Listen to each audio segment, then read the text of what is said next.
అందరికీ నమస్కారం. ప్రోగ్రామింగ్ ప్రపంచంలోకి స్వాగతం. ఇప్పుడు చూడండి, ఒక ప్రోగ్రామర్ వాళ్ళ ఐడియాలకి ఒక రూపమివ్వాలంటే కొన్ని టూల్స్ కావాలి కదా. జావాలో ఆ టూల్స్నే మనం ఆపరేటర్స్ అంటాం.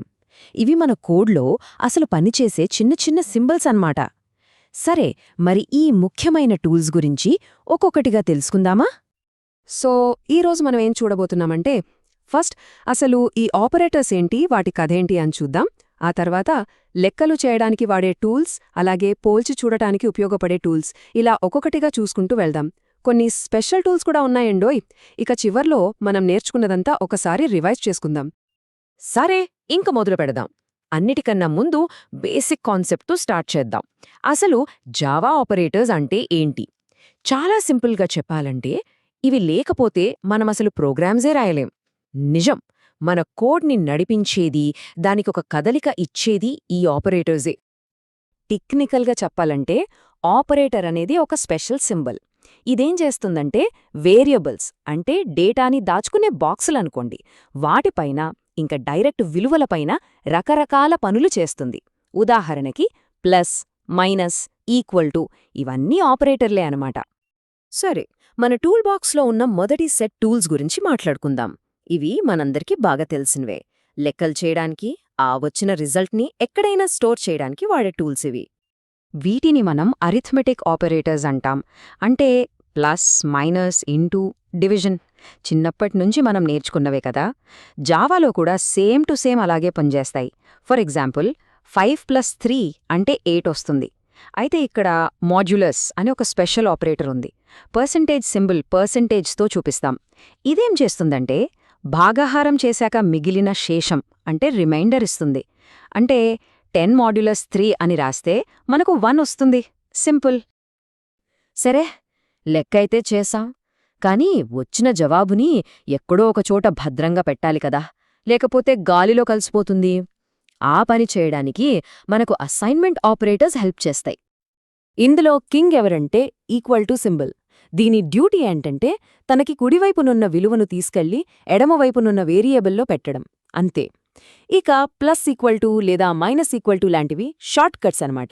ఇవి ఫస్ట్ ఆపరేషన్ చేసి వచ్చిన రిజల్ట్ని మళ్ళీ అదే వేరియబుల్లో అప్డేట్ చేస్తాయి. ఇప్పటిదాకా మనం క్యాల్కులేషన్స్ చేసాం, బానే ఉంది. కానీ ప్రోగ్రామింగ్ అంటే కేవలం లెక్కలు చేయడమే కాదు కదా, కొన్నిసార్లు నిర్ణయాలు కూడా తీసుకోవాలి. ఇది కరెక్టా కాదా అని తేల్చుకోవాలి. దానికోసమే మన టూల్ బాక్స్లో పోలిక సాధనాలు అంటే కంపారిజన్ టూల్స్ ఉన్నాయి. ఒక విషయం గుర్తుపెట్టుకోవాలి, ఈ ఆపరేటర్స్ మనకి నంబర్స్ని జవాబుగా ఇవ్వవు. వాటి దగ్గర రెండు సమాధానాలుంటాయి, అవును లేదా కాదు. ప్రోగ్రామింగ్ భాషలో చెప్పాలంటే ట్రూ లేదా ఫాల్స్. ఈ చిన్న జవాబులే మన ప్రోగ్రాం ఎలా నడవాలో డిసైడ్ చేస్తాయి. ఉదాహరణకి చూడండి, 2 విలువలు సమానమా కాదా అని చెక్ చేయటానికి మనం డబుల్ ఈక్వల్ టు వాడతాం. సింగిల్ ఈక్వల్ టు కాదు, గుర్తుంచుకోండి.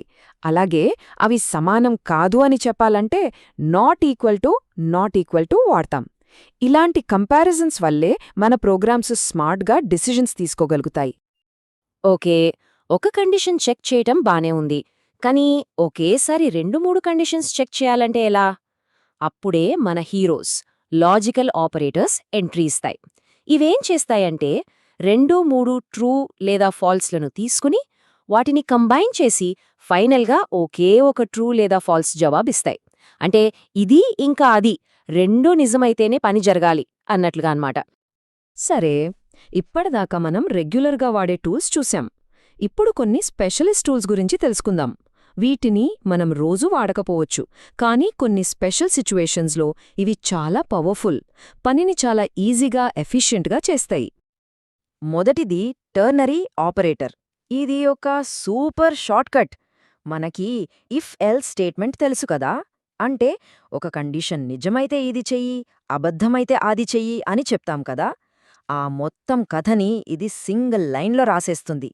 చాలా కూల్ కదా. తర్వాతొచ్చేది ఇన్స్టెన్స్ ఆఫ్ ఆపరేటర్. ఇది అచ్చం ఒక డిటెక్టివ్ లాంటిది. ప్రోగ్రాంలో ఒక ఆబ్జెక్ట్ ఉందనుకోండి, అది మనం అనుకుంటున్న క్లాస్కి అంటే ఆ టైప్కి చెందిందేనా కాదా అని చెక్ చేసి చెప్తుంది. ఇక ఫైనల్గా బిట్ వైజ్ ఆపరేటర్స్. ఇవి చాలా అడ్వాన్స్డ్, చాలా స్పెషల్ టూల్స్. ఇవి ఏం చేస్తాయంటే నంబర్స్ని నంబర్స్లా కాకుండా వాటి వెనకున్న బైనరీ డిజిట్స్ అంటే సున్నాలు ఒకట్ల మీద నేరుగా పనిచేస్తాయి.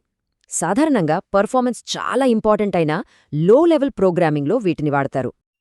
ఓకే, మన టూల్ బాక్స్లో ఉన్న చాలా టూల్స్ గురించి చూశాం. ఇప్పుడు మనం నేర్చుకున్నదంతా ఒక్కసారి క్విక్గా రివైజ్ చేసుకుందామా?